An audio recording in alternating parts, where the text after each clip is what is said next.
우리가 모세를 생각하면 우리 두 가지 떠오르는 것이 있고, 또 우리가 기억해야 할 것이 있다고 생각하는 게 뭐냐면, 첫 번째로는 그의 삶 가운데 하나님 앞에서 충성스러웠다는 것. 충성스러웠다는 것. 우리가 아는 대로 모세의 삶을 보면 40년 동안 광야를 걸으면서도 그가 하나님을 원망하고 불평하고 자신에게 주어진 삶에 대해서 회의에 빠진 적이 없었음을 우리에게 보여주게 됩니다. 떨기나무 가운데서 하나님을 만난 그의 인생 끝날 때까지 그가 얼마나 충성스러운 사람이었는가는 히브리서를 통해서 우리에게 말씀해 주고 있습니다. 80의 나이에 자기에게 맡겨진 그 사명을 감당하기 위해 끝까지 최선을 다했던 그의 삶을 우리가 보게 되는데, 두 번째로는 신실했다는 거예요. 신실했다는 말은 변함이 없었다는 말입니다. 우리가 믿음 생활하면서 정말 중요한 게 뭐냐면 이 신실함입니다. 많은 분들이 젊었을 때 아니면 한때 열심을 내다가 중간에 변질되어지고 예전에 가졌던 순수한 모습은 사라져가는 분들을 우리가 종종 보게 되는데, 모세는 신실했다는 것입니다. 변함없었다는 말입니다. 그가 느보산 꼭대기에 올라가서 그가 그렇게 가고 싶어 했던 가나안 땅을 들어갈 수 없다는 사실을 알면서도 성경을 보면 내가 왜 못 들어가냐고, 나도 그곳에 좀 들어갈 수 있게 해달라고 떼쓰지 않는 걸 보게 됩니다. 하나님께서 여호수아를 불러서 그 다음 일을 맡겨라 그랬을 때에 모세는 주저하지 않고 여호수아를 후계로 삼아서 그에게 모든 권한을 넘겼던 것을 우리가 봅니다. 신실하다는 말은 내 중심이 아니라 하나님 편에 서서 하나님 마음에 들도록 변함없이 자신의 자리를 지키는 그 삶을 이야기하는 거죠. 그리고는 120세에 죽었습니다. 자, 그의 뒤를 이어서 약 17년 동안 가나안 땅을 정복했던 그 여호수아가 후계자가 되었을 때 그 나이도 이미 80세가 훌쩍 넘은 나이였다고요. 자, 그럼에도 불구하고 그에게 맡겨진 그 사명을 누구보다도 최선을 다해서 감당했던 여호수아가 이제 죽음을 앞에 두고 마지막 이스라엘 백성들에게 당부하는 내용의 말씀이 본문의 이야기입니다. 23장부터 시작해서 24장에는 여호수아가 세겜 땅에 사람들을 모아놓고 다시 한번 다짐하는 것을 우리가 보게 됩니다. 우리 신명기서란 말씀은 모세가 이스라엘 백성 가운데 이제 광야에서 태어난 이 세대를 향해서 너희 조상들이 어떻게 애굽에서 나오게 되고 어떻게 너희가 여기까지 왔는가 하는 삶에 대해서 쭉 설명하게 됩니다. 그리고 마지막 부분에 가서도 그가 이스라엘 백성들에게 너희가 앞으로 이렇게 살아야 하나님 앞에 버림받지 않는다 하는 유언적인 설교를 했다면, 여호수아가 오늘 23장과 24장 말씀을 통해서 동일하게 이스라엘 백성들에게 이야기하는 것을 우리가 보게 됩니다. 누구보다도 모세 옆에서 40년 동안 이스라엘 백성들이 어떤 사람인지를 뼈저리게 체험했던 여호수아였기 때문에 그들의 생리를 알잖아요. 그래서 제일 먼저 하는 말이 뭐냐면 너희 조상들이 강 저편에서, 다시 말하면 가나안 땅 두르기 전에 그 가나안 땅 동편에 쪽에서 그쪽에 있었던 너희 조상들이 우상을 섬겼던 것이 보기 좋아 보이거든. 너희들은 그렇게 살아라.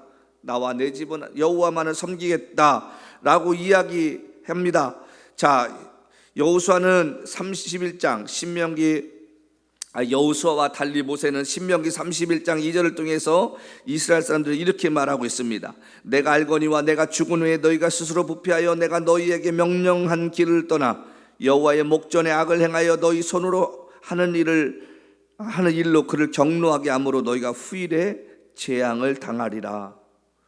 아니 마지막 죽기 전에 축복의 말씀에도 부족한데 이게 얼마나 저주에 가까운 말씀입니까? 이 얘기를 들은 이스라엘 백성들이 처음에는 의아하지 않았겠어요? 설마 그런 일이 있을까? 그런데 모세는 누구보다도 이집트에서부터 나와서 지금 광야의 끝자락에 와 있을 때까지 이스라엘 백성들이 행한 일을 보면 앞으로도 그렇게 할 것이다 라고 이야기하면서 지금 뭐라 하냐면 너희에게 명령한 길을 떠나 여호와의 목전에 악을 행하여 후일에 재앙을 당하리라. 예언적인 말을 합니다. 그럼 이 말을 듣고 우리가 그렇게 살지 말아야지, 우리가 하나님 기쁘시게 하는 삶을 살아야지 해야 되는데, 결국은 이스라엘 백성들이 이 말씀대로 살다가 800년이 지난 다음에 어떻게 해요? 바벨론으로 포로로 끌려가는 그 사건을 겪게 된다는 것이죠. 자, 사람의 본성 절대로 바뀌지 않습니다. 각자가 태어날 때 가지고 나온 DNA 이건 바뀌지 않습니다. 은혜 받았을 때에 은혜로 덮여져서 내가 믿음 안에 살려고 했을 때 하나님께서 그것을 보시고 우리의 성정을 다스려 주시는 거예요.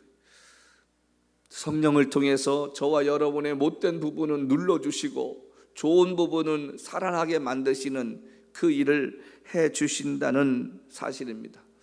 많은 분들이 믿음 생활하는 것에 대해서 상당히 힘들어합니다. 짐스러워합니다. 그런데 여러분, 우리의 믿음의 생활은 짐스러워야 은혜가 됩니다. 어느 날 이 짐이 가벼워지면 하나님으로부터 멀어지는 거예요. 나도 모르게 하나님을 잊고 산다는 것입니다. 기도하던 삶, 말씀 보던 삶 다 잊어버리게 됩니다. 짐이 가벼워지면 하나님을 두려워하기보다는 하나님을 우습게 합니다. 하나님께서 내게 뭘 해주신 게 있다고, 하나님께서 뭘 하실 수 있다는 그런 교만이 우리에게 찾아온다는 거예요. 그러니까 이 믿음이라는 게 짐스러워야 기도해야지, 내가 말씀 나눠야지, 말씀 읽어야지, 말씀대로 살아야지 이렇게 되는데, 많은 분들의 믿음의 짐이 가벼워집니다.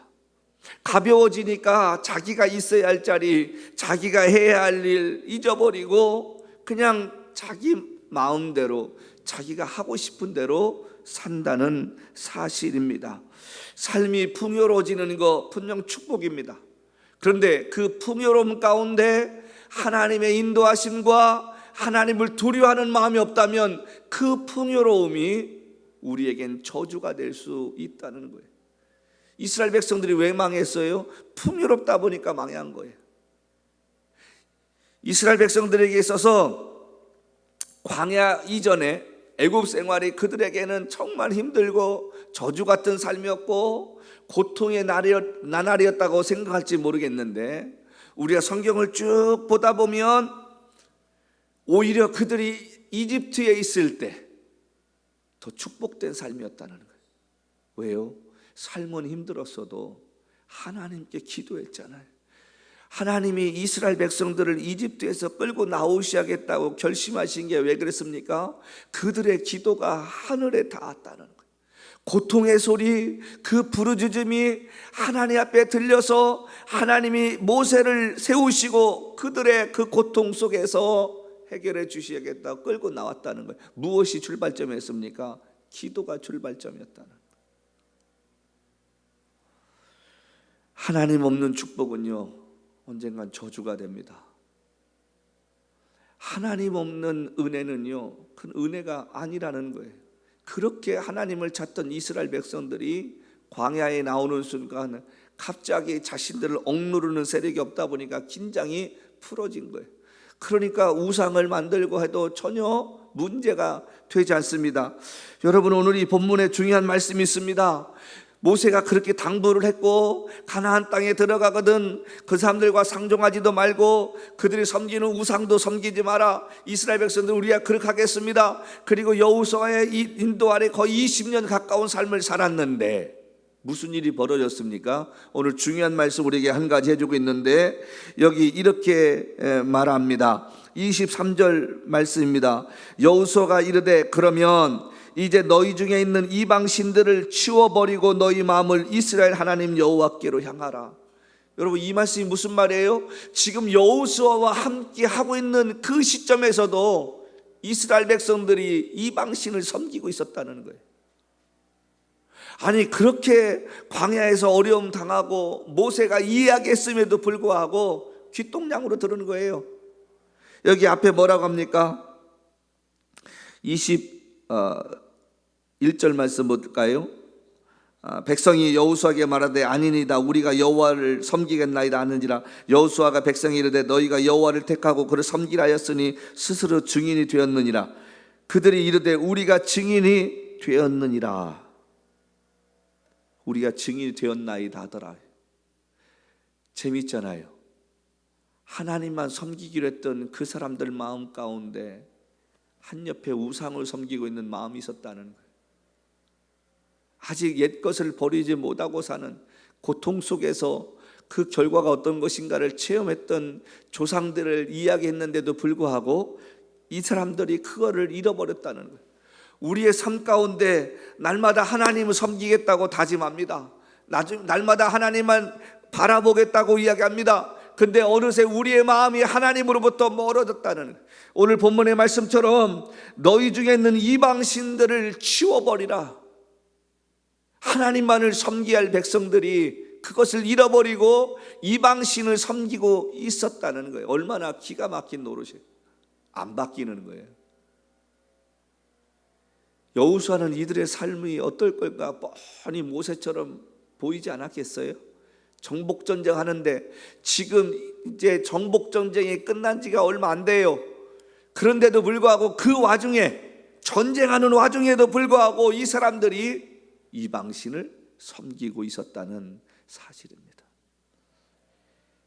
예배당에 나온다고 다 교인이겠습니까? 예수 믿는다고 다 천국 가겠어요? 아니잖아요. 우리가 이 말씀처럼 우리 가운데 두 마음을 품고 하나님을 섬기고 있을까?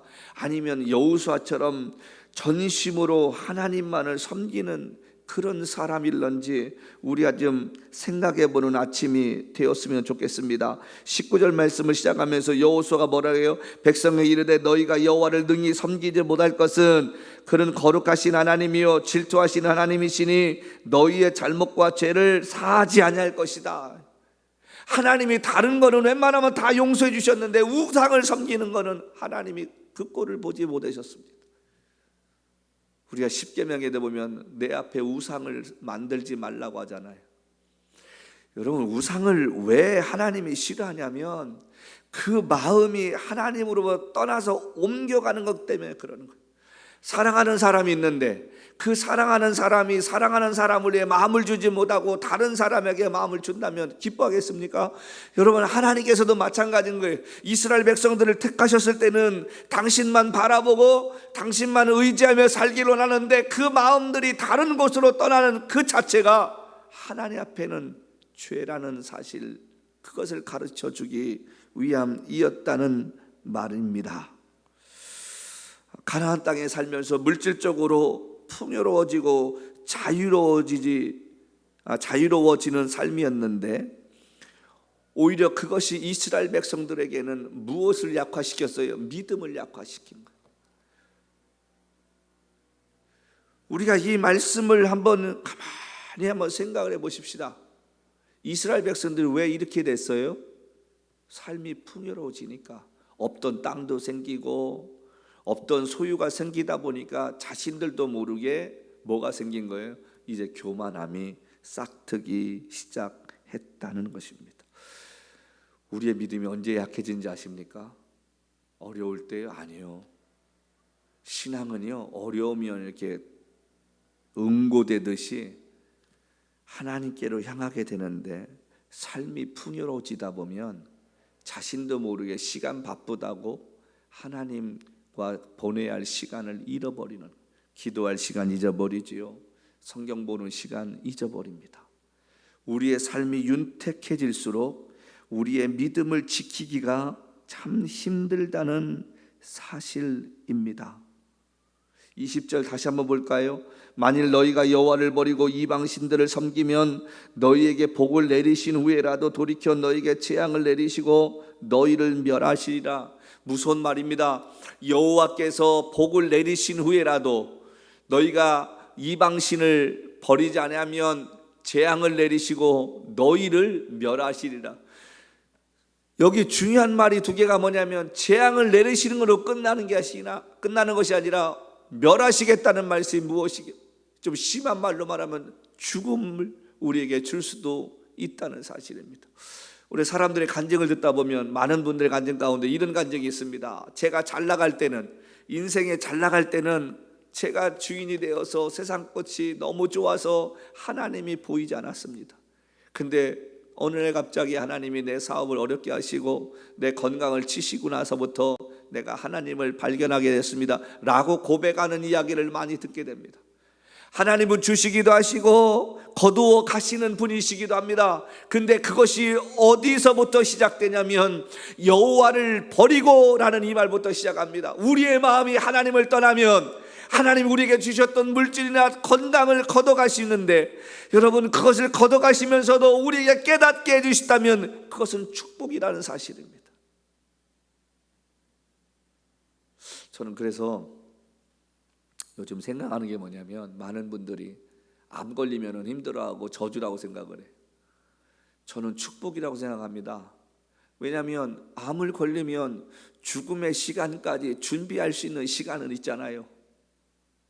성도로 생각해 보십시다. 건강하게 멀쩡하게 살던 사람이 하나님을 떠났는데 갑자기 교통사고로 죽거나 심장마비로 죽거나 뇌출혈로 갑자기 생명 떠나가면 그 사람은 회개할 수 있는 시간조차도 잃어버리지 않습니까? 근데 저와 여러분의 인생 가운데 만약에 하나님께서 어떤 병으로 우리의 생명의 시간을 주셨다면 그것은 저주가 아니라 축복이라는 거예요. 오히려 그 시간 동안 회개할 수 있는 걸 회개할 수 있고, 하나님 앞에 다시 쓸 수 있는 부분 다시 쓰고, 그 다음에 정리할 부분 정리하고 돌아갈 수 있는 시간을 주셨잖아요. 그 얼마나 감사한 일입니까? 우리가 생각하기 나름인 것 같아요. 우리가 어떤 고난이 찾아옵니까?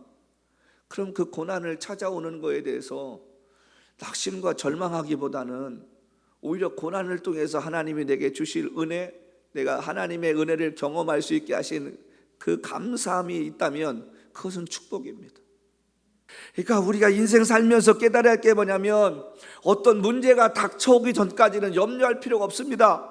아직 오지도 않은 것 때문에 근심과 걱정해서 어떻게 될 것인가, 절망하다 보면 사람이 마음의 병이 생기고, 그 마음의 병이 생기면 몸의 질병이 생긴다는 것입니다. 하나님은 분명히 우리에게 뭐라고 말씀하십니까? 너희가 감당하지 못할 시험은 주시지 않는다고 우리에게 약속하신 줄로 믿습니다. 어떤 상황 속에서도 하나님은 우리에게 감당할 수 있는 어려움을 주시는 것이지, 여러분도 한번 지나온 인생 생각해 보세요. 저도 마찬가지고, 이거 정말 넘어갈 수 있을까? 이 어려움 속에서 내가 다시 일어날 수 있을까 생각하며 살았는데 여기까지 왔어요. 그럼 여기까지 오게 하신 하나님이 앞으로도 그걸 인도하지 않으실까? 우리의 그런 믿음이 없느냐는 사실입니다. 그런데 지금 여호수아가 이스라엘 백성들에게 말하는 것은 전혀 차원이 다른 이야기입니다. 뭐라고 말씀하냐면, 너희가 여호와를 버렸다. 너희가 여호와를 버리고 이방 신들을 섬기면, 말이 이렇게 되는 거예요. 저와 여러분의 마음속에 하나님을 향한 신실함과 그분을 신뢰하는 마음만 떠나지 않는다면 7번 넘어져도 8번 일으키시는 역사가 일어날 줄로 믿습니다. 지금 그 얘기하고 있는 이야기라는 것입니다. 근데 이스라엘 백성들이 어떻게 해요? 너무 당당하게 나오지 않습니까? 여기 21절, 22절, 24절 말씀 볼까요? 우리 아까 봤는데 21절 다시 한번 보십시다. 백성이 여호수아에게 말하되 아니니이다. 우리가 여호와를 섬기겠나이다 하는지라. 24절입니다. 백성이 여호수아에게 말하되 우리 하나님 여호와를 우리가 섬기고 그의 목소리를 우리가 청종하리이다. 아주 자신 있게 말해요. 무슨 말씀이십니까? 저희는 절대 그렇지 않습니다. 여러분, 인생 살면서요, 단언해야 할 필요가 전혀 없습니다. 자신 있는 게 어디 있어요? 상황 따라, 형편 따라서 사람도 변하고 환경도 변하지 않습니까? 그런데 지금 23절 6절부터 8절 말씀 한 번만 보십시다. 여호수아가 뭐라고 하냐면 이렇게 말합니다. 이스라엘 백성들에게 그러므로 너희는 크게 힘써 모세의 율법책에 기록된 것을 다 지켜 행하라. 그것을 떠나 좌로나 우로나 치우치지 말라. 그 다음에 8절 말씀 뭐라고 그래요? 오직 너희 하나님 여호와께 가까이 하기를 오늘까지 행한 것 같이 하라. 지금 두 가지를 이야기합니다. 첫 번째로 뭐라냐면 말씀 따라 살아라. 두 번째는 하나님을 가까이 하라. 어쩌면 우리들에게 이 시대에 필요한 말씀 아닙니까? 여러분이 힘들고 바쁘고 어려워도요, 하나님 말씀을 좀 가까이 하십시다. 하루에 적어도 3장 정도 성경을 읽자는 말입니다. 5분은 기도하자 말입니다. 하나님을 생각하면서 말이죠. 그 다음에 마음을 가까이 해서 어떤 형편 속에 있던 하나님을 의지하려고 하는 그 마음을 잊지 말고 살자, 그런 말입니다. 아무리 삶에 힘든 일이 찾아와도 하나님을 생각하는 이 마음 버리지 않는 우리가 되었으면 좋겠습니다. 자, 그런데요, 슬프게도 이스라엘 백성들이 이렇게 자신 있게 말하는데 24장 31절은 이렇게 성경이 우리에게 말하고 있습니다. 이스라엘이 여호수아가 사는 날 동안과 여호수아 뒤에 생존한 장로들, 곧 여호와께서 이스라엘을 위하여 행하신 모든 일을 아는 자들이 사는 날 동안 여호와를 섬겼더라. 여러분, 이 말씀이 무슨 말이에요? 아직 사사기 시작도 안 했어요. 근데 이 말씀을 적은 이유가 뭡니까? 여호수아가 죽고요, 모세 때부터 시작해서 함께 있었던 사람들, 그 사람들도 다 죽었다는 거예요. 여호수아 옆에 있었던 장로들이 죽고 났더니 그때부터 이스라엘 백성들이 하나님을 버렸다 하는 이야기입니다. 여호수아가 마지막에 이 말씀을 쓴 이유가 뭡니까? 여호수아와 그 옆에 있었던 장로들이 죽고 났더니 이스라엘 백성들이 하나님을 버렸다. 분명히 우리가 하나님 말씀 앞에 순종하며 이방신을 버리고 우리가 당신이 이야기한 대로 하나님만을 섬기겠다고 고백했던 이스라엘 백성들, 24절 말씀에 여호와를 우리가 섬기고 그의 목소리를 우리가 청종하리이다 호언장담했던 이 사람들이 하나님을 버리게 되었다는 것입니다. 인생에 자신감을 가지고 살 수 있는 사람 아무도 없습니다. 저와 여러분의 삶 가운데 하나님과의 약속을 지킬 수 있는 방법이 무엇입니까? 성령께서 도와주셔야 됩니다. 그래서 날마다 말씀을 가까이 하고 날마다 스스로 하나님을 찾는 그 훈련 가운데서 하나님께서 여러분의 마음 가운데 양심을 두드리는 소리를 여러분이 순종하게 될 때 우리가 하나님 말씀을 청종할 수 있고요. 청종이란 말이 뭐냐? 귀 기울인다는 거예요. 하나님의 말씀을 귀 기울이고 그 말씀대로 살려고 몸부림칠 수 있다는 것입니다. 여기 이 사사기가 시작되기 전에 이 말씀 앞에서 우리에게 해주는 내용이 무엇인가? 사사기에 나오는 말씀처럼 자기 소견에 옳은 대로 살았던 그 삶이었다는 것입니다. 우리가 이 말씀을 마치기 전에 분명히 기억해야 할 것이 하나 있습니다. 성경을 통해서 하나님이 우리에게 보여주시는 것은 끊임없이 하나님이 우리의 삶에 간섭하시고 우리를 버리지 아니하시려고 애쓰셨다는 것. 사람은 끊임없이 하나님으로부터 멀어지려고 노력할 때마다 하나님은 선지자들을 통해서 그렇게 하지 말라고 경고를 주시고 마침내는 예수 그리스도를 이 땅에 보내주셔서 그 예수님을 통해서 우리가 멸망당할 그 아픔을 하나님께서 맡게 해주시는 사랑을 보여주셨다는 사실이라는 거예요. 우리가 가만히 여호수아의 삶을 돌이켜보면 일생 동안 고독함의 연속이었습니다. 우리 출애굽기부터 시작해서 여호수아는 늘 모세 옆에 그림자처럼 붙어 있었던 사람들입니다. 모세가 시내산에 올라가서 하나님 말씀을 받을 때도 사람들은 밑에서 우상을 만들고 광란의 밤을 보낼 때도 여호수아는 산 밑에서 움직이지 아니하고 모세가 나올 때까지 그 자리를 지켰던 사람이었습니다. 많은 사람들과 어울려 살지 못했고 오직 모세처럼 여호와 한 분만 바라보고 충성하며 살다가 자신의 삶을 마친 일꾼이었습니다. 자, 성도 여러분, 인생 외롭습니다. 사람들 옆에 있다고 외롭지 않은 거 아니에요? 결혼했다고 외롭지 않은 거 아니에요? 자식들 있다고 외롭지 않은 거 아닙니다. 돈이 있다고 외롭지 않은 거 아닙니다. 명예 있다고 외롭지 않은 거 아닙니다. 사람은 늘 외롭습니다. 근데 그 외로움 속에서 저와 여러분 옆에 계신 예수님과 함께 사는 삶을 살려고 노력하다 보면 외롭지가 않다는 거예요. 사람이 없어도 고독하지가 않다는 거예요. 주님 한 분만으로 나의 인생이 만족할 수 있고 예수님 때문에 기뻐할 수 있고 사람이 있던 없던 우리의 마음이 든든해질 줄로 믿습니다. 지금 여호수아가 이스라엘 백성들에게 이방신을 치워버리고 너희 마음을 이스라엘 하나님 여호와께로 향하라고 했던 이 말씀 우리가 기억하면서 세상이 어떻게 변하고 환경이 어떻게 변하든 우리의 마음 여호와께로만 향할 수 있는 은혜가 있기를 바랍니다.